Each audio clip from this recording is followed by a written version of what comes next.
അതെ, വീണ്ടും വയനാട് തന്നെയാണല്ലോ ചർച്ച ചെയ്തുകൊണ്ടിരിക്കുന്നത്. വളരെ പെട്ടെന്ന് കുറച്ച് കാര്യങ്ങൾ പറയാം. ഇന്നാണ് KPCC പ്രസിഡന്റ് വളരെ വിശദമായി തന്നെ കോൺഗ്രസ് പിരിച്ച കണക്കിനെ പറ്റിയും അതുപോലെ തന്നെ യൂത്ത് കോൺഗ്രസ് പിരിച്ച കണക്കിനെ പറ്റിയുമൊക്കെ വിശദമാക്കിയത്. അതിൻ്റെ അടിസ്ഥാനത്തിൽ വളരെ പെട്ടെന്ന് ആ കണക്കുകൾ പറയാം. ഒന്ന്, യൂത്ത് കോൺഗ്രസ് ആകെ പണം പിരിച്ചത്, അത് ഏതെങ്കിലും വ്യക്തിയിൽ നിന്ന് പിരിച്ചിട്ടില്ല, ഒരുപാട് ചലഞ്ചുകൾ വഴി പിരിച്ചത് 1,05,00,000 രൂപ. KPCC ആപ്പ് വഴി പിരിച്ചത് ഏതാണ്ട് 4,33,00,000 രൂപ. മൊത്തത്തിൽ 5,38,21,632 രൂപയാണ് KPCCയും യൂത്ത് കോൺഗ്രസും കൂടെ ചേർന്ന് പിരിച്ചത്. ഇനി ഈ ആപ്പുകളുടെ നിർമ്മാണവും ചെലവും അത്തരം കാര്യങ്ങളെല്ലാം കൂടെ വെച്ചിട്ട് 9,30,000 രൂപ ചിലവായിട്ടുണ്ട്. ഒന്നാം ഘട്ട ഭൂമി ഏറ്റെടുക്കലും രജിസ്ട്രേഷനും വേണ്ടിയിട്ട് 3,68,36,385 രൂപയാണ് ചെലവഴിച്ചിട്ടുള്ളത്.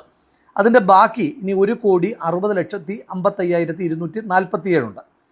രണ്ടാം ഘട്ട ഭൂമിയുടെ വില 2,50,30,212 രൂപയാണ്.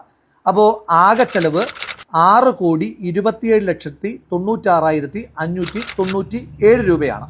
രജിസ്ട്രേഷൻ അടക്കമുള്ള ചിലവിനെ പറ്റിയിട്ടാണ് പറഞ്ഞത്. അപ്പോൾ ഇത്രയുമാണ് ചിലവായതെന്നും ഇത്രയുമാണ് പിരിച്ചതെന്നും പറഞ്ഞ് കണക്കാകെ പുറത്തേക്ക് വന്നപ്പോൾ നമ്മുടെ സംവാദമുങ്ങിയായ ശ്രീ പിണറായി വിജയൻ്റെ പാർട്ടിക്കാർ ഒരു പുതിയ സ്ക്രീൻഷോട്ടുമായിട്ട് ഇറങ്ങിയിട്ടുണ്ട്. കോൺഗ്രസ് ആപ്പ് വഴി പിരിച്ചത് 54,49,78,56 രൂപയാണത്രേ. ഈ ഒരു സ്ക്രീൻഷോട്ട് കേരളത്തിൽ വ്യാപകമായി CPMൻ്റെ സൈബർ സ്പേസ് പ്രചരിപ്പിക്കുന്നുണ്ട്.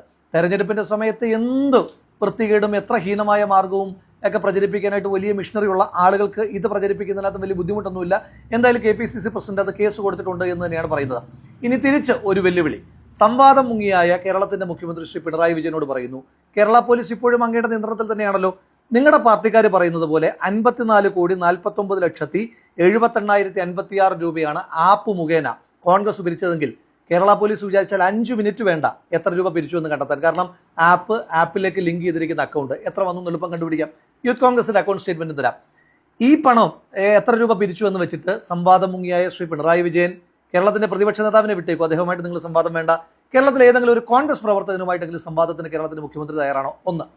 രണ്ട്, ഞങ്ങളുടെ സുതാര്യമായ കണക്കുകൾ പറഞ്ഞു. ഇനി നിങ്ങൾ പറയണം 20 കോടി രൂപ DYFI പിരിച്ചു എന്നാണ് പറയുന്നത്. അപ്പോൾ ഞങ്ങൾക്ക് 5 കോടിയെ കോൺഗ്രസ് പിരിച്ചുള്ളൂ എന്നൊക്കെ പറയുന്ന ആളുകളോട് ചോദിക്കാനായിട്ടുള്ളത് ഇന്ത്യ മുഴുവൻ CPM പിരിച്ചത് ആകെ 90 ലക്ഷമാണ്. അപ്പോൾ ചോദിക്കും DYFI 20 കോടി പിരിച്ചില്ലേ എന്ന്. അങ്ങനെ നോക്കിയാൽ കോൺഗ്രസ് പിരിച്ചു, യൂത്ത് കോൺഗ്രസിന്റെ ഫണ്ട് കളക്ഷൻ ഉണ്ടായിരുന്നു. അതുകൂടാതെ ലീഗാണ് ആദ്യം ഫണ്ട് കളക്ഷൻ ആരംഭിച്ചത്. ഏതാണ്ട് 36 കോടി രൂപയാണ് ലീഗ് കേരളത്തിലെ ജനങ്ങളിൽ നിന്ന് സംഭാവനയായി പിരിച്ചെടുത്തിട്ടുള്ളത്. അപ്പോൾ അതെല്ലാം കൂടെ കൂട്ടുമ്പോൾ ഏതാണ്ട് 40 കോടിക്ക് മുകളിലാണ് UDF എന്ന നിലയിൽ ഞങ്ങൾ പിരിച്ചിരിക്കുന്നത്. മാത്രമല്ല 200 വീടാണ് ഞങ്ങൾ നിർമ്മിക്കുന്നത്. അപ്പോൾ അത് മൊത്തത്തിലുള്ള കണക്കെടുക്കുമ്പോൾ അതവിടെ നിൽക്കട്ടെ. ഇനി തിരിച്ചുള്ള ചോദ്യം, 20 കോടി എന്ന DYFIയുടെ കണക്കിനെ പറ്റിയിട്ടുള്ള സുതാര്യമായിട്ടുള്ള വിവരങ്ങൾ നിങ്ങൾ പുറത്തുവിടാമോ? നിങ്ങൾ പറയുന്നു ഒരാളിൽ നിന്നും പണം പറ്റിയിട്ടില്ല എന്ന്. വെല്ലുവിളിച്ചുകൊണ്ട് ചോദിക്കുന്നു, അത് ഉറപ്പിച്ച് പറയാൻ കഴിയുമോ? ഒരാളിൽ നിന്ന് പോലും പണം നിങ്ങൾ കൈപ്പറ്റിയിട്ടില്ല എന്ന്. നിങ്ങൾ പറയുന്നത് കേരളം മുഴുവൻ ആക്രി വിറ്റും പേപ്പർ വിറ്റിട്ടുമൊക്കെയാണ് നിങ്ങൾ ഈ പണം കണ്ടെത്തിയതെന്നാണ്. അങ്ങനെയാണെങ്കിൽ DYFIയെ വെല്ലുവിളിക്കുന്നു, സർക്കാരിനെ വെല്ലുവിളിക്കുന്നു. നിങ്ങൾ ആ കണക്ക് പുറത്തേക്ക് വിടൂ. ഏത് ആക്രി കച്ചവടക്കാരനാണ് നിങ്ങൾ 20 കോടി രൂപയുടെ ആക്രി വിറ്റത്? അതല്ലെങ്കിൽ ഏത് പത്രക്കച്ചവടക്കാരനാണ് നിങ്ങൾ 20 കോടി രൂപയുടെ പത്രം വിറ്റത്? അതിൻ്റെ ഡീറ്റെയിൽസ് ഓരോ നിയോജക മണ്ഡലം തിരിച്ചിട്ടുള്ളത് വളരെ എളുപ്പം കിട്ടാമല്ലോ.